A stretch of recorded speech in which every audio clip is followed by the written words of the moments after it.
ችግሩ እንዴት ነው? አቤላዬ ኢንስታግራም ፔጁ ላይ ፎቶውን ገጭ አድርጎ የኛ ማኛ ከመገናኛ ፖስቷል። ጽጌ ደግሞ የጽጌ ልደት ነው እና አብርሃም ቀለበት አላሰረላትም በጽጌ ፕሮግራም ነው ለምትሉ እዚህ ጋር መቼም የናንተ ውሸት አያልቅም። ከመግቢያው ላይ የጽጌን ቪዲዮ እንዳሳየኋችሁ የሷ ቪዲዮ ሲጀመር እቤት ነው እንጂ ውጭ አይደለም የተደረገላት ማለት ነው። ሲጀመር ከጽጌ ጋር በምን ተገናኝተው ነው እና አብርሃም?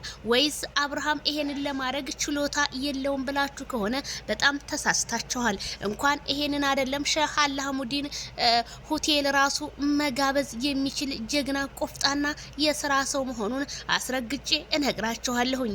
የሩታን ቀለበት አውልቆ ነው እንጂ በፍጹም ለሄርሜላ አላደረገላትም ለምትሉ የሩታ ቀለበት ትንሽ ናት፣ የሷ ደግሞ ትልቅ ነው፣ ጎልድ ነው ያደረገላት። አስረግጬ ስነግራችሁ መቼም የቅናት መንፈስ የተወጋ ይሁን። እንዴት ሄርሜላ የሩታን ቀለበት አልሞተች በህይወት እያለች እንዴት ቀለበቷን አውልቆ ለሄርሜላ ይሰጣል ማለት ነው?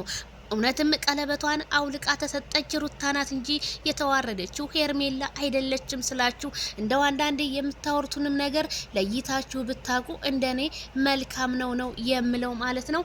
አሁን ዜድዬ ምን ደረሰ እንዴት ሆነ ለምትሉ ዛሬ ሚዲያውንና ቲክቶኩን እነ ማይክል ጃክሰን በማለት ህዝቤ እየተንጫጫ ነው የዋለው ማለት ነው። ታዲያ ጽጌ እንኳንም ተወለድሽ ብለናል። ትናንትና ቢሆንም ልደትሽ ሃፒ በርዝዴይ እንደው ጽጌ ለችበትን ፓርቲ የጽጌ ነው የምትሉ በፍጹም ሊሆን አይችልም።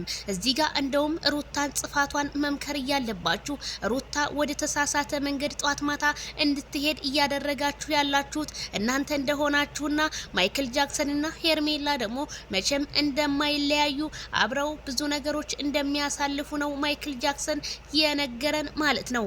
ስለዚህ የሶሻል ሚዲያና የቲክቶክ ሹክሹክታ ሩታን መክረናታል፣ ሩታ ከዚህ ቦታ ልትመለስ አልቻለችም እያሉ ዛሬም እያለቀሱ እንደሆነ ነው የሰማ ነው ማለት ነው።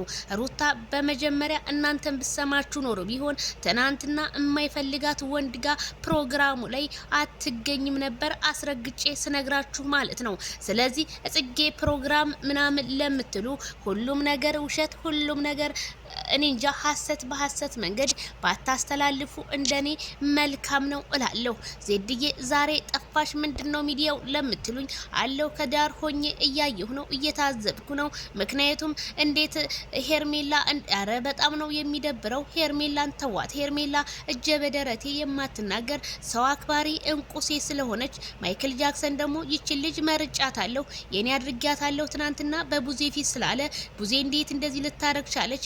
የሩታ ወዳጅ አልነበረችም ወይ ስትሉ ነበራችሁ አንዳንዶቻችሁም። ምክንያቱም ቡዜ ሩታን ከወንድሟ አስበልጣ የምትወዳት ዛሬ ግን ተስፋዋ ተሟጦ እንደዛ አስመሳይ የተለያዩ ስድቦችን ውርጅብኝን ሩታ እኪስና እኪሷ አርጋ እየተወጣጠረ ስትወርድባቸው ዛሬ ታዲያ እነሱ ባሉበት ሆቴል ምን ልታረግ ሄደች ነው የምለው።